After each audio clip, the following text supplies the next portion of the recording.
This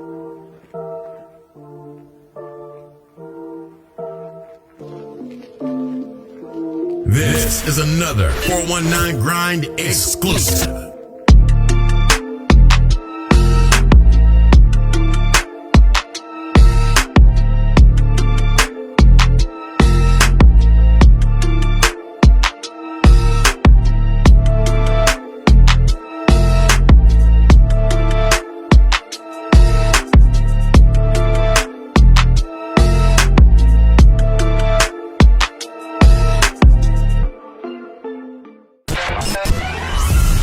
You're listening to the 419 Grind Podcast, Toledo's source for exclusive news in music, business, sports, and entertainment. Today's guest on the podcast is Minister Chris Byrd. How's it going, Chris? Well, good. How you doing, man? Pretty good, pretty good. I wanted to talk to you about a few things. Mm-hmm. Well, first of all, I listened to the last single you had released in July. Okay. Holding On to You. Oh yeah. Yeah. I love it. Okay. Thank you. Yeah, you're welcome. I want you to go back, way back, Way back. back into time. Yeah. Talk about how you started as far as being a musician, singing. Like, how did that start? How did that originate with Chris Byrd? Well, it originated actually at home when I grew up. It's six of us all together. It's four boys and two girls. All the boys played and the girls sang, and we had a piano and an organ in the house. Mm-hmm. And so I watched my brothers play, and that's how I learned, from just watching them. They all took lessons, I didn't. Okay. And so at 4 years old, my sister actually taught me my first song, Joyce. She could teach music, but she don't play. Right. But that's how I learned, just kind of watching them. And I played by ear. And so long story short, grew up in the church, playing in the church. And when I was about 19 years old, of course, I always followed, Rance Allen's music, went to some of his concerts, went to his church, as a young teenager. Right. But when I was about 19 years old, I got a chance to meet him when he came here and started his church, and got a chance to let him hear me play. And from that point on, I was going over there every Sunday night, and just kind of start trying to transition into being his minister of music. And so that's where things kind of took off, because I was introduced to so many people in so many environments where Right. Being in a professional environment and traveling on the road with him. But really the thing where it kind of where a lot of my inspiration came from was going to their rehearsals with the Rance Allen group in Tom's basement. We were in Monroe, Michigan. He had a house there, and he had his 4-track, and that's where they rehearsed. Okay. And they would lay tracks and stuff like that. So I guess I started doing the same thing. I went and got me a 4-track recorder, Right. and set up my basement and started me a little group.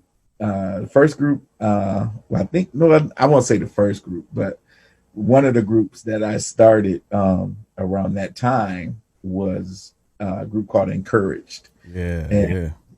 Your dad, Jesse Coleman Sr., he was one of the members of the group. He sang with us, and he played saxophone, of course. Right. But he brought so much to the group, and I remember he used to bring you guys over. Yeah. Well, you were on Out Chase. Is that what it was? Yates. Yep. I remember. Yates and Mulberry. Right. And he used to bring you guys over. Y'all would be, be there at the house while we were rehearsing or laying tracks and stuff like that. Yeah. So, but that's one of the things that that was a big part of our life, just being able to lay tracks and, kind of get familiar with recording on a 4-track, Right. Yeah. And then from then on, I met P Kee, started to travel with him. Then I was inspired to kind of start a choir, which that's how True Victory kind of came about. Okay. And from there we started recording. It's so much to it because I was writing jingles for a guy named Kenar who had a studio. Okay. And so instead of him paying me to write the jingles and record, I would write them, record them, sing them, and have people coming in and sing them. Instead of him paying me, he gave me free studio time. Oh, okay. And so I had to do something with the studio time. So right. So then I took True Victory. We kind of formed a little group, and we start working on some of the songs that I would write, went in the studio and recorded, and that's how we recorded our first record. But even before that, let me backtrack just a little bit. Even before that, I did an instrumental. Yeah, I remember that. I had the tape of that instrumental. Right, that was my very first record. Yeah, Attitude of Praise. Yeah, and so some of that was recorded right there at that studio, at Kenar Studio. So that's kind of where we got our start, in recording. Right. And then all the while I'm still traveling with Rance Allen Group and working with him and being groomed, all the more to produce and write, for them. So that's kind of like where we are now. Is we've been doing a lot of writing and producing for the Rance Allen Group, and while still doing True Victory, we've made quite a few CDs. Right.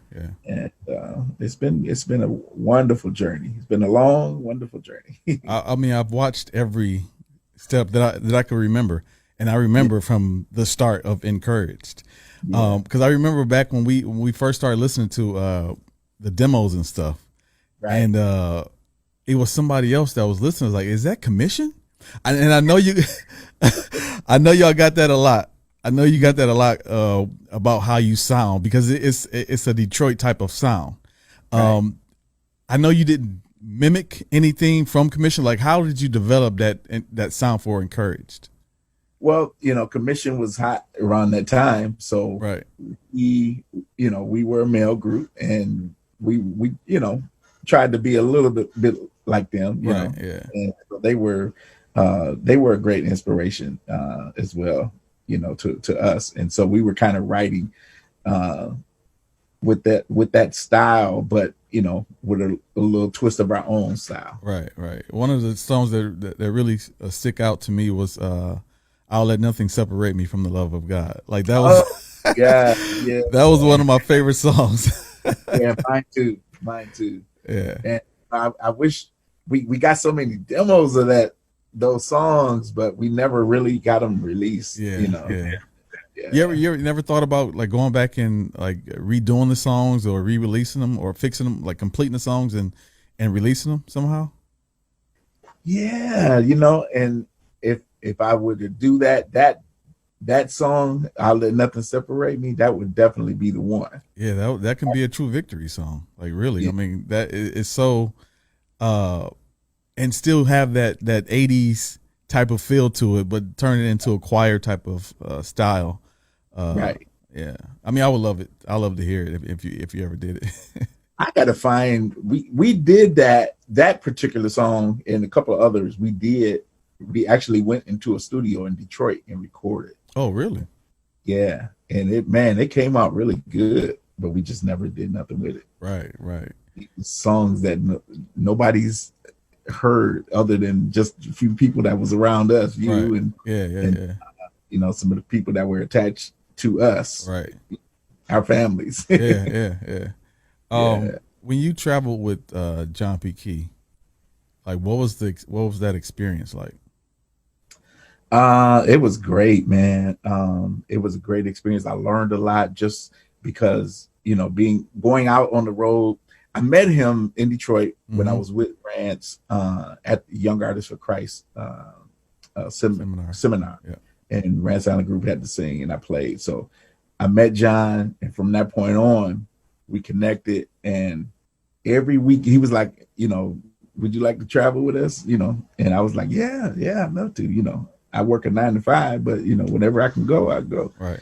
We usually go out on the weekends, so I'm gonna have you come out with us. I was like, cool. I'm gonna tell you, every weekend from that point on, I had a plane ticket in the mail. Wow. Wherever they was going, he'd fly me in, or he would fly me to Charlotte, and I would get on the bus and ride with them. Mm-hmm. And we go out, and then I'd be right back home to go to work on Monday. Right. Or sometime I wouldn't make it to work Tuesday, but for the most part I was home, to go back to work. So it was cool. But I learned so much because I played by ear. I never really learned to read. And some of the things, of course, I knew very little theory. Right. But one of the things that I learned on the road was the number system, being out there with him. And that's how he communicated. So, the rest of the band, they knew right where to go. Like if John started calling off numbers, go to the 1, and everybody would fall in. And I was like, 1, oh, okay. So I just fell in. Yeah. Go to the 5, and then I just kind of fell in, and that's how I learned. I was like, oh yeah, 1, 2, 3, I mean, it came to me like right there on the spot. We were on stage, and these will be songs that I'd never heard before, but I had to play them in the concert. Okay. And so he's calling off numbers. Yeah. And of course, I didn't know it. He didn't know I didn't know.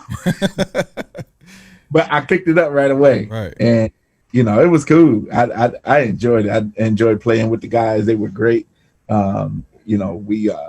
vibe, and sometimes it would be different guys on the road, that from week to week. But it was great, and it was a great experience just being able to play with different musicians that was professional, and everybody knew their craft, and just being able to fall in like that, it was great. Right. Let's go back to Encouraged. The band members. You had Dale Kaiser. Yeah, Dale Kaiser was on guitar. Uh-huh. And he was one of the writers. Me and him did a lot of the writing. And then your dad, of course, was with us. Let's see, my brother-in-law, Milton Rush. Yeah. He was one of the singers. My brother Anthony has sang with us as well at one time. Okay. Let's see, Marty Lee sang with us before. Marty Lee? I think Deacon Marty Lee from back in the day, St. James? For a hot minute. I didn't know that. Wow, okay. Let me see. Was Nick on the drums? Oh yeah, Nick was on the drums. Let me see. Nick Allen. Yeah. There was a guy named Milton Hackett from Detroit. Okay. Who played the bass for us. And then for a minute there was a Curtis Turntine. Everybody probably know Curtis. He lived here for a while. Now he's in Atlanta. But he played with us for a while. I hope I ain't leaving nobody else out. Let's see. Brian Cook did some stuff with us. Okay. For a minute. Yeah. Who else? I'm gonna probably get in trouble because I know I'm probably. I put you on the spot, so.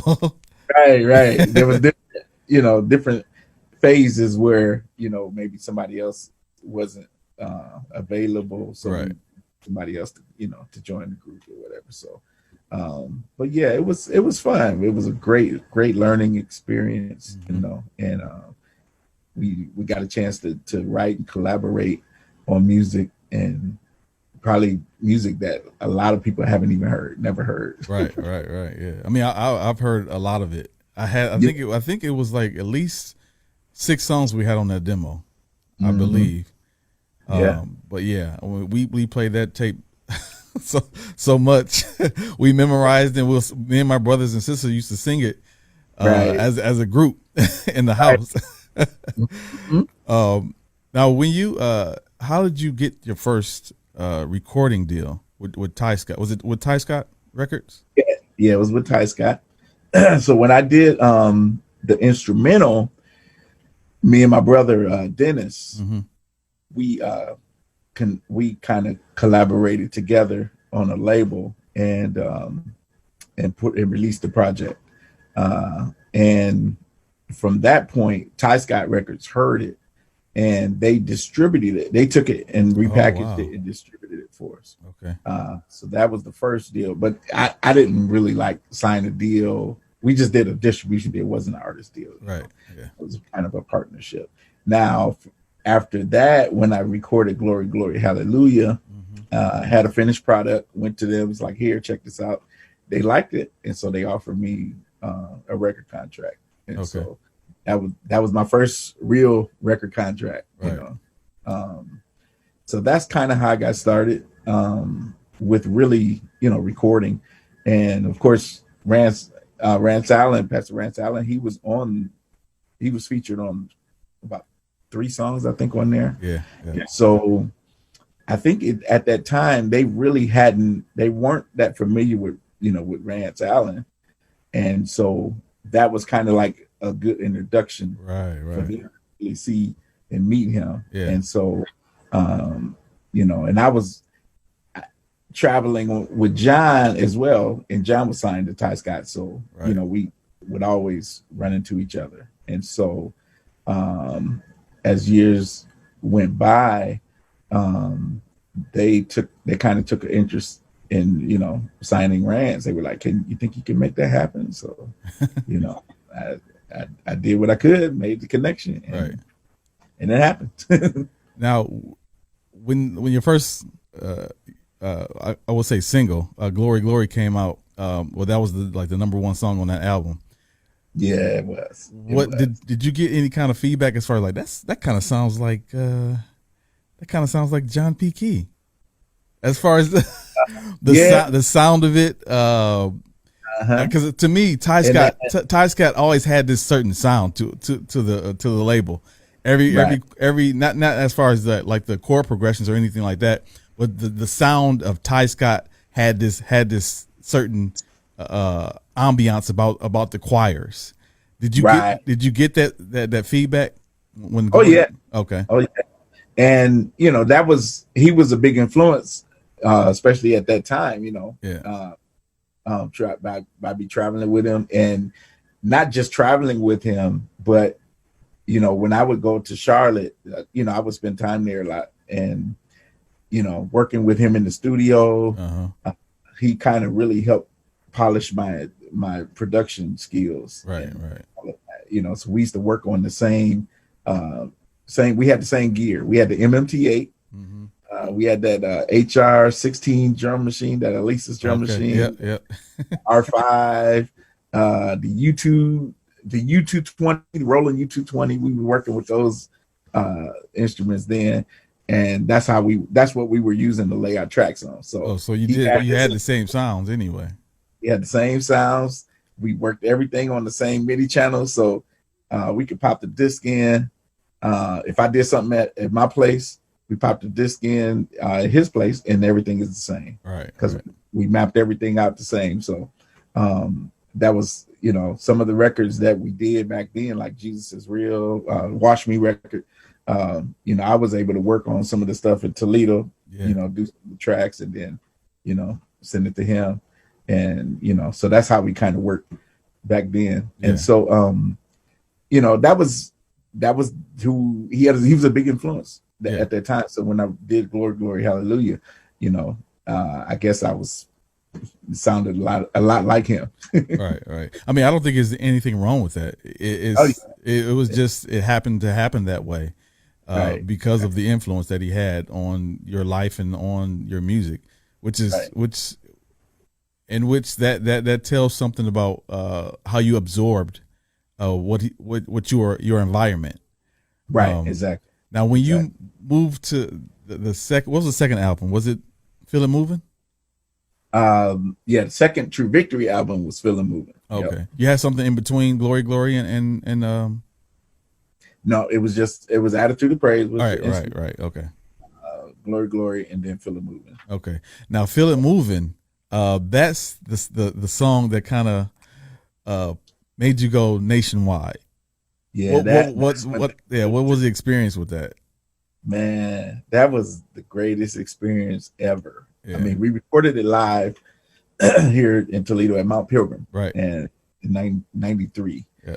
So, we had been rehearsing like, I mean, I worked the choir, I worked True Victory like crazy, and we did like pre-recording sessions, right? Where I would record everything, video everything, just to make sure everything was tight, And so, finally, when we were, when I felt like we were ready, we went on and scheduled the session. And it was funny because we've been working on all these songs, and the day before the session, mm-hmm. we had a dress rehearsal, and that particular day was the day that I wrote "Feel It Moving." What? I wrote it the day before the session. The day before the live recording?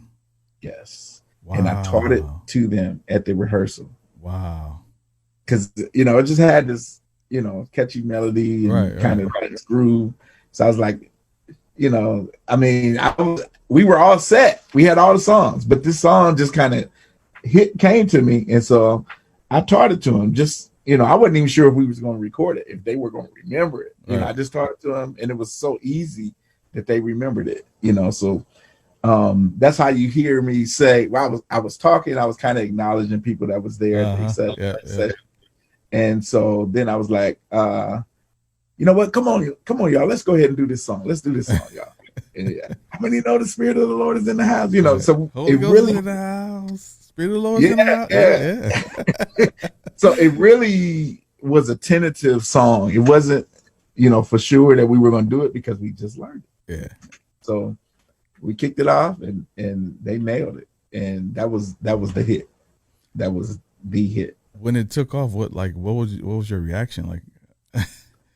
Man, I mean, we were so excited. We were young, and that was just the highlight of our life, man. And just to see for Toledo, we had a packed house. Everybody just, it was just an awesome session. Everything went down great. We didn't back then, we didn't do vocal overdubs like we do now. Right. Yeah. I'll do a live session now, and we'll go back in the studio and we'll sing the whole thing over, and stack it, of course, to make it real fat. And, just we'll use the studio vocals and the live vocals. Well, back then we didn't do that. Yeah. We did everything, at that live session. And matter of fact, there was a couple of mistakes. So at the very end, we went back and punched in and corrected the mistakes. Okay. At the end of the session, I had the choir stay back, just fix things. So, and that was it. And we may have did just a little bit of instrumental overdubs, but everything pretty much was whatever we did that night. That's what you got. Yeah. And it was great. It was a great experience. And then actually that record, I was still signed with Ty Scott when I recorded it. Mm-hmm. After I recorded it, another label, Pulse Records, out of Columbus. And I kind of was traveling, working with Keith Dobbins on some records, on some of his music at that same time. So I let them hear it, being there working on some sessions with Keith Dobbins, let them hear it. And they were like, oh my God, we want this. They wanted it. So they wanted it so bad that they went to Ty Scott and was like, hey, we want this record. They bought it out from Ty Scott? They bought me out of my contract. Wow. And they took it, and it was great, because from that point, we were I mean, radio took off Yeah. songs with, especially Feel It Moving. Feel It Moving and I'll Go, those were the two big songs on that record. And radio took it. We did a video for both of those songs, and Bobby Jones aired the videos on Video Gospel, and it was like number 5. It was in the top 5. Yeah. And once he started airing them videos, then everything just went through the roof. Sales went through the roof. We were on the road like every weekend, touring, and it was just amazing. It was awesome. Because I remember, I don't know if it was in '95. We were in Philadelphia for the Soul Saving Station convention, and the New York choir came up to sing, and they sung "Feel It Moving." I'm like, wait a minute, how did y'all know? How did y'all know this song? They said, "Oh no, that's Chris Byrd's song." I said, "Yeah, we know that. Chris Byrd is from Toledo." They said, "Oh, he is." We didn't know where he was from. We just saw that song on Bobby Jones, and then we taught it to the choir. Yeah, so that's how we knew how big of an impact Chris Byrd was in the gospel industry by seeing other people from other cities. We were in Philadelphia, and this choir was from New York singing your song. Right. I mean, that was the first time we've ever experienced fame. Like, no, we know Chris Byrd. Chris Byrd is famous, a famous gospel artist. Yeah, that was an experience for us because we knew you. Man, that's great. Yeah, that's awesome. Yeah. Now, what was the how did you move from there? Because I know that was probably one of your greatest hits. How did you move on from there? Did you think you had to top that with another song, or did you just say, okay, let's keep working, let's keep pushing? Yeah, I that was the challenge to try and top that song, because that was such a big song. We had to try and top it, and the song that I thought would top it was "Shower Down," because that was the one that I tried to be. I wanted that to be the answer to "Feel It Moving," "Shower Down." So that was the next record, actually, "Shower Down," and that was it was the song did really well, but that wasn't the big hit on that record. Right. I think there was 2 songs that really hit off that record. "We Give You the Highest Praise," that was a worship song, and "Lift Them High." Yep. I think those are probably the biggest songs from that record. "Give Them the Highest Praise." Was that Tressa Bowles on that? No, that was just the choir. That was. Oh, that wasn't? Okay. Lord, I worship and adore you. Lord, I bow down before you. You remember that? Yeah. I remember all those songs. Yeah. That "Shower Down" was probably one of my favorite albums, like in gospel period, not just a Chris Byrd album, in gospel period. Like I probably listened to that one from start to finish, every chance I can get. From "Giving the Highest Praise" to Courtney DeWhite's remix of "Feel It Moving" at the end. Yeah. Matter of fact, also on that record was song "I'm Determined" with we had with Rance and DJ Rogers. Was on there. Matter of fact, we were just talking about, we did a tribute to him the other day on our show, and we were featuring that song. But that was a big song too. As well. Yeah. I remember "I Am Determined." That was like one of my favorite songs. The album after that. Like, where did you go after "Shower Down"? After "Shower Down," we did live in concert.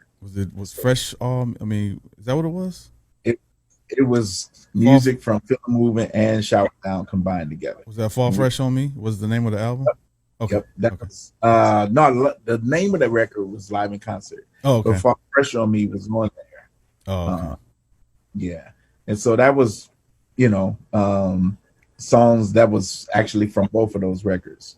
and we just did a live concert, recorded it, and put it out. Okay. Yeah. Now you after a while you changed and you stopped doing. Well, you didn't stop. You kind of moved into doing other songs with just you.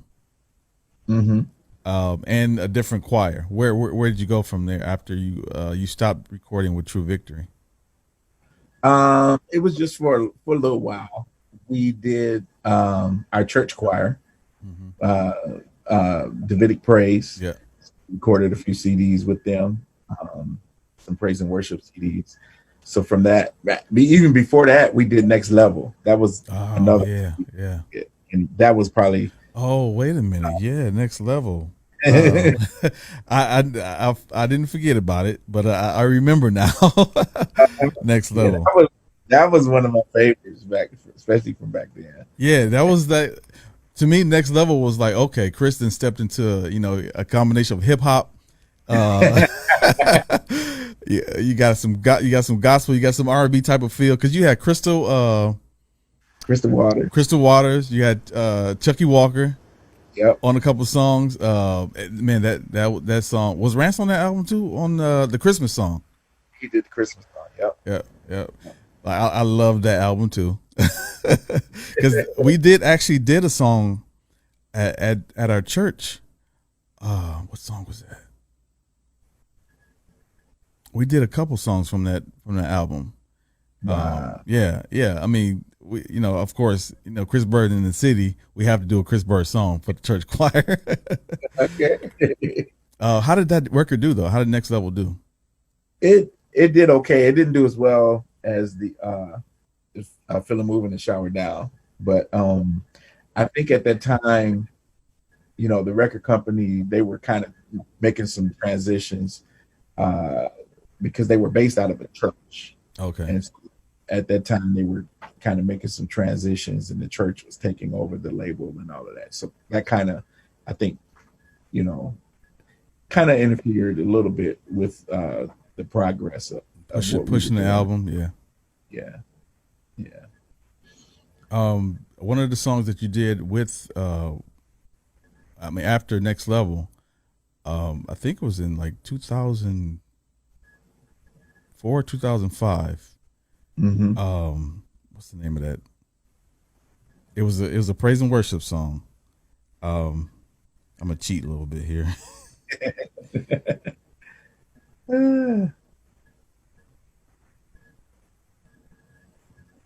It was with True Victory. It was with True Victory. Cry Loud. That's what it was. Yeah. I love that song, but I don't think it got the respect that it deserved. Right, it did. Yeah, I thought that was okay. This is one of the top praise and worship songs.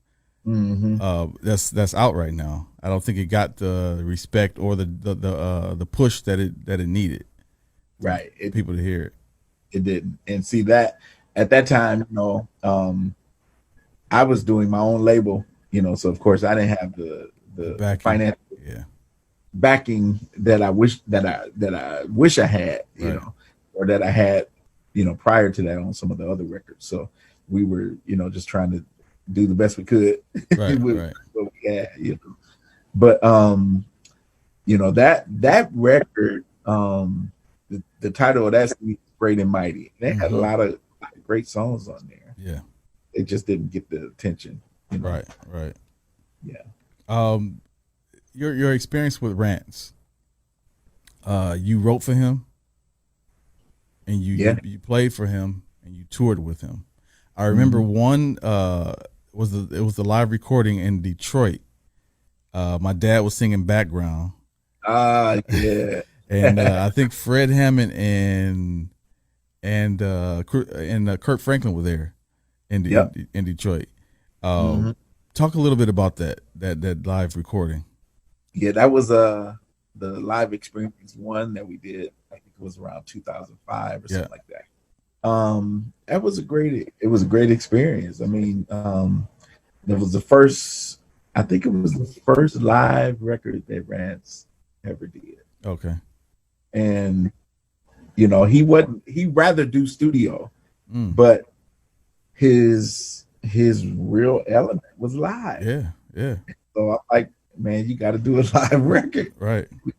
We got to do this because when you're in front of a crowd, people just go crazy. Right.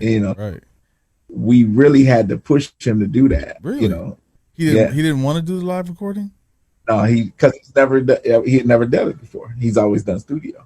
So his thing was, working in the studio. But once he done it, he really liked it. But it just, it took a lot to get him to do it. Right. And then after that, we did Live Experience 2, which was like another 5 years later. Mm-hmm. It took a lot to get him to do that too. Really? Wow. Yeah, but man, it was great, being able to work and produce with, produce that record with not only Rance, but Fred Hammond and Kirk Franklin and LaShawn Page, who was on there. Yeah, working with different artists. It was a great experience and great learning experience for me. Yeah. Let's fast forward to I think it was 3 years ago. Mm-hmm. You contacted me about doing a album cover for you, or a single cover for you. Yeah. How good it is. Yes, sir. I heard the song. I had to say, let me hear the song so I can see what the experience is on the song. So I listened to the song and did the cover for you. You released the song, and then 2 years or a year later, I'm listening on the radio one Sunday morning, and I hear Byron Cage singing the song. I said, "Wait a minute, that's Chris Byrd's song." So yeah. How did that come about? Did he hear the song and wanted to do it over, or how did that happen? Yeah, he was here at our church for our conference that we have every year, and so he was like the guest, psalmist for that night, and so we sang that song in praise and worship, and he heard it, and after church he was like, "Man, I'm working on a new record, and I gotta have that song." Wow! And I'm like, "Hey, you can do it," And I mean, that wasn't the first song that he's ever recorded. He did "Worship the King" on another previous record. So, we had kind of had a relationship, where I would write for him. So, I'm like, yeah, go ahead. We released it already, but I would love for you to do it. Right. And so he did it. And it was funny because I didn't even know for sure if he was going to do it. I sent it to him. I sent him a couple other songs too as well. But next thing you know, he called me and he was like, "I recorded the song." And matter of fact, let me backtrack. Before he recorded it, he connected me with the label, and we were kind of talking business, and we wasn't quite coming to terms, right? And so, like, now we'll just forget it, because I don't want to agree to that, right? And so I didn't think they were going to do it. Well, he recorded it anyway. He was like, "I know y'all didn't work things out, but I recorded the song anyway." So y'all need to work it out. Right. Y'all work it out. And then he connected me with the guy again, so we worked it out. Okay. We worked it. Yeah. Who else have you written for? Or what songs have you recorded and somebody else redone? Wow. I've recorded of Glory, Glory, Hallelujah. Keith Dobbins and Resurrection Mass Choir, they recorded it. Mm-hmm. And I've written other songs for them as well. Written songs for Beverly Crawford. Okay. Higher in the Lord. That was a big song. That was a big song. Yeah. Victory. There was a song called Victory. Victory Comes. She recorded that song. Written for Brian Courtney Wilson. Mm-hmm. What's the song? Almighty God. Let's see. Paul Morton, Bishop Paul Morton. Okay. Our God is Mighty. Bishop Eddie Long and the New Birth Choir. They recorded a song called "Make His Praise Glorious. Mm. And man, I'm sure I'm leaving some people out. Albertina Walker, Lord, I thank you. Wow. Paul Porter, Full Bloom, which I recorded as well. Right. Brian Hurst, I recorded some songs, quite a few songs, and produced for him. Man, I know I'm leaving some people out. The GMWA Mass Choir, they recorded quite a few songs of mine. And I know I'm leaving some people out, but it's, Right. It's a lot. Yeah. So what do you got going on now? Well, right now we've been trying to deal with this COVID situation and, do something a little different. For one, music has changed. The way people get music has changed. Right. They're not buying CDs no more. They're not really even downloading anymore. They're streaming it. Right. So that has affected, it has affected, us, financially. Right. And so, even though it has affected us, God has still been faithful and giving us other means, because I don't just do one thing, I do multiple things. So I think one of the things that I've been focusing on here since this pandemic, just kind of doing more video things virtually. And we've released a few virtual videos, with True Victory. We got some more that we're working on even now. Some of the songs that we already recorded, we're just kind of putting them out there. Right.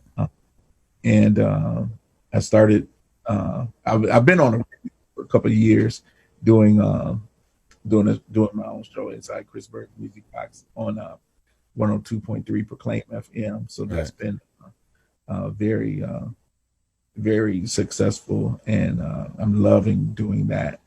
And so we just started a virtual video show on Facebook and YouTube that we just launched like 2 weeks ago. Okay. So we're doing that, and that's just something different. Yeah. Because we still want to get the music out, and so that's what we're doing. That is, and not only our music, but just sharing, giving other artists an opportunity to on a platform to really share their music and do interviews just like we doing now. Right. So and not only that, just music, but we're talking about different things, especially with the time that we're in now. I think one of the shows that we got coming up, we're going to be talking about the end times, because I feel like we're really at the edge of it. Yeah. Edge of it. So, a lot of people may not know what it become. So that's some of the things that we're going to be talking about and sharing. So different. I got Bishop Parker. He's one of my co-hosts, and we just Bishop Rance was on there with me this past week. My pastor, she's going to be on there in a couple of weeks, and we're going to be talking a lot about your time. So that's one of the things that we're really trying to focus on, and do something different. Even though we still making music, but this is just other avenues to really, get the attention of the people and still share our music. Right. I think that's where everything is going to end up going anyway, as far as like ministry and as far as radio, podcasting. This is what's going to happen. People communicating this way, doing shows this way, putting out music this way, because first of all, it's safer, and it's very convenient. Yeah, it is. And more people are into, I want to be at home. I want to be out in the crowd. I want to be. I don't want to go to church because it's too many people, but I can still receive a message daily, weekly, by tuning in to Proclaim or watching Chris Byrd's show. You might as well call it a podcast, Chris, because you might as well start a podcast and extract the audio from the video and put it up on Apple Music and iHeartRadio. You might as well do it. Okay. No, really. I mean, that's another stream. That's another stream of income. Right. Get the podcast out there on these different platforms, and you're doing the same thing. You're not doing anything extra, but just taking the video out of it and putting it out there for other people to just listen to. That's what it is right now. Right. And it's easy to do. I mean, you know that. I mean, you work in audio and video right now. So I think that's something that, I mean, if you need help with it, I'll help you with it to set it up. But yeah, I mean, I watch the show sometimes, and it brings something different. Right. Last show I watched was with RC was on there. Oh yeah. And that was a good show. I think Nikki D was on there too. Right. But yeah, I mean, I love what you're doing. I've always been a fan, of course, and you like a second uncle to me. Yeah. But I mean, I always love what you do. And I, as a kid, I aspired to be like Chris Byrd. When people listen to my early music tracks, oh, that sound like Chris Byrd. Get out of here. Get out of here. You sound like Chris Byrd. That's what people used to tell me, because I listened to your music so much. Wow. Like you said, you listened to John P. Kee. You was around John P. Kee, but I listened to Chris Byrd so much that my chords and my chord progression sounded like your music. So you've always been an inspiration to what I do in my music. So I just want to thank you for being who you are and being the man that you are as a father, as a musician, as a husband, and as a minister.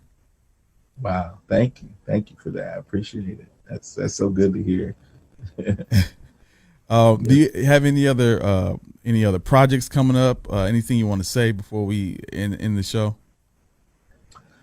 Well, any encouraging words? Wow. As far as projects, I mean, it's more so the world that we live in now, as far as when it comes to making music, is more like singles. Yeah. And so that's kind of where my head is. It's just putting out singles. And then once I get enough singles out there, then I'll probably just take those and put them on a actual CD. Right. So that people can buy it, and put it on a project. Yeah. But singles is where it's going. I need to do another Love CD. And I remember the first Love CD. What was it called? Songs in the Key of Love, Volume 1, Between the Sheets. Yeah. Oh man, wait a minute. Let's talk about that before we go. Let's kind of talk about that. What did the church say to Chris about making that CD?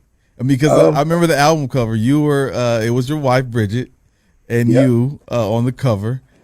Like, what is Chris doing with the love making CD? I was a kid at the time. Like, maybe I was like 17, 18 or something like that. I was like, what is Chris doing? What did the church feel about that? I mean, some of them, they, when they first look at it or first hear it or see it, of course they're like, whoa, what is this? Right. It's funny because, I would be out, and, people look at the CD and they's like, is that your wife? Like, I'd be like, no, that's my concubine. Right. Right. I can't go out like that. I can't put somebody else on there. But I mean, the church, I think for the most part, they embraced it. If they didn't, they didn't let me know it. Okay. But they didn't. I'm sure there was people that did have something to say about it, but the ones that did really hadn't listened to it. They couldn't have. Right. Yeah. Because when you listen to it, even though it's very straight up, bedroom music, it ain't nothing for your kids to listen to. Right. It's baby making, and I even had on the CD cover, parental advisory. Yeah. Married couples only. Right. And so, but it's written straight from the Songs of Solomon, and it's all biblical. And it's funny because you know, a lot of times when I'll write songs, just I'll sit at my keyboard and I'll just, you know, I'll play myself, sing myself into God's presence, Mm-hmm. and you know, just worship. Right. And that's how a lot of songs come. And so most of the songs that I will be writing, of course, is worship music, Right. worship songs, Yeah. you know, praise songs. And as I'm in worship moments with God, all of a sudden I start hearing these love songs, and I'm like, "Whoa, what in the world?" I'm thinking, "The devil, get." Right. Right. And it kept happening. Wow. I mean, it happened a few times, you know. So I'm like, "God, what is this?" And so He said, "I want you to make a CD with some love songs, so that people can understand love from my perspective." Oh, wow. And you know, and it was out there, Yeah. you know. Yeah. But and I let my pastor hear it.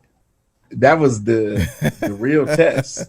Right. You know, if this gets by her, then I'm okay. Yeah. And so once I let her hear it, you know, after she picked herself up off the floor, she was like, "Yeah, this is God. You heard from God. This is." And so she put her stamp of approval on it, and that was all I needed. So, and you want to do another one? I do. Yeah. I do. I just gotta, you know, find the time, or at least another single or something. Right. Right. I probably do a project, but I'll probably do a single. Yeah. But you know, it's different because it was challenging for me, because my connection was with gospel radio, of course. Mm-hmm. And so with that CE, I couldn't really play it on gospel radio. Right. It's not a gospel CD. Right. Yeah. And so I didn't have connections really with secular radio. Uh-huh. So that was kind of challenging. But you know, we were able to we did some commercial spots on Bobby Jones back then, you know, so that got the word out there. So people knew about it, you know, and so it did pretty good. It did pretty good. Yeah. For me to be a small label, right. You know, I probably put more, I ain't gonna say probably, I put more money into marketing and promotions than I made. Oh, wow. Okay. And then not to mention distributor that didn't pay me for a lot of stuff and product, you know, so I kind of, you know, lost money on it. Yeah. But it was a good experience. Right. It was a good experience. Well, Chris, we gotta do this again. Maybe I'll come on your show. Maybe, I don't know. Come on my show. Yeah, let me know when I can come on your show. We'll do this again. I know I figured out the Zoom and everything, so now I know how to work it. So okay, we'll do this again. Yeah, definitely. I appreciate it, man. I really do. I appreciate it. No problem. Just let me know when, and I'll be ready. Okay, sounds great. Thanks again for coming on the show. This has been the 419 Grind. Y'all have a good night. Toledo, rep your city. Visit us online at the419grind.com.